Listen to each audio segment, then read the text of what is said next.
Hello and welcome to this video. So let's say you need to buy a microphone for whatever reason and you're trying to figure out what you should buy. You'll notice that there's not only a huge price range, but also that there's two different types of microphone connections. One has an XLR cable and the other has a USB cable. So which one should you buy? I'll explain the pros and cons and also give you a couple of recommendations at the end. Stay tuned.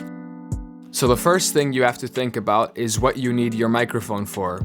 I'll say there's 4 scenarios. You either need it for recording a podcast or a video, you need it for music recording, you need it for online calls, or you need it for gaming and streaming. Let me know in the poll on top which of these apply to you. Now here's a little list of the pros and cons. For USB microphones, the pros are that they are portable, they're simple to set up, and they're often cheaper than XLR microphones. The pros of an XLR mic is that they're often built with better quality, which makes them more durable over time. You can switch out parts if anything breaks. And since they do go up in price way higher, the quality is often better than USB mics. For the cons, USB microphones often feel cheaper since some of them are made out of less sturdy material. The most important con, however, is that since you can't hook it up to an audio interface, it gives you less ability to customize the usage. The biggest con for XLR mics is the price. The XLR microphones are usually seen as high quality and are what all professionals use. This means they go up thousands and thousands of dollars. However, the good ones do start a lot cheaper, of course. Some are even under $100. A second con is that XLR microphones require extra gear. Since you can't plug an XLR cable straight into your computer, you'll need an audio interface, such as this one, to connect it.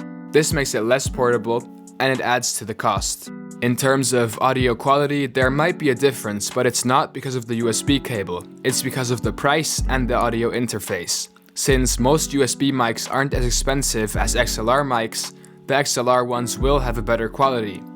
An audio interface helps to transmit the clearest possible signal from the mic to the PC. Now let's talk about which one's the best for you. I'd say for podcasts, the more professional approach is an XLR mic. Since podcasts are all about listening, you'll want the best possible sound you can get. However, and this goes for everyone, if you're on a budget, a USB mic will do just fine. XLR mics are just a little bit more professional. If you're looking to record music or to rap or sing, I do recommend an XLR microphone. You'll need a high quality mic for that, and those usually do come with XLR. I personally also use an XLR mic with an interface for rapping and it works amazingly. If you need a mic for only online calls, gaming, or streaming, a USB mic is probably the best choice for you. You probably don't want to spend a lot of time setting everything up and you just want a decent sound when talking so people can hear you clearly. A USB mic, even the really cheap ones, do that job perfectly well. If you do get a USB microphone, I highly recommend getting one with a gain knob, such as the ones you see here. This means you can manually set how loud people are going to be hearing you, which is very important. If you buy an XLR microphone, you'll be able to set this on your audio interface. Now let me give you some recommendations. If you've decided on buying a USB mic, which is probably the best if you're a beginner, there's one brand that you'll see a lot if you look on Amazon, and it's called Fifine. Their USB mics start at around $30. Now, I don't own one of their mics myself, but I have seen other audio YouTubers review them, and they all seem to do a pretty solid job. So if you're just starting or you're on a budget, these mics could be a great choice. One step up is a very popular USB mic, the Blue Yeti. It's a great mic. A lot of professional YouTubers, gamers, singers, and podcasters use it, and it comes in between $100 and $120. It's a great choice for a USB microphone. If you do want to buy an XLR microphone, don't forget you'll also need an audio interface. There are a lot of budget options, all around $100, which do great. Another great YouTuber called Sanjay made a video reviewing some of these. I'll put the link in the description to that. However, the most popular option, and also what I am using, is the Focusrite Scarlett series. Their solo edition, which allows you to connect one mic and one instrument, comes in at around $100 and it's amazing. For a couple bucks extra, you can buy the 2i2, the 2i4, and so on, which have more inputs for more mics.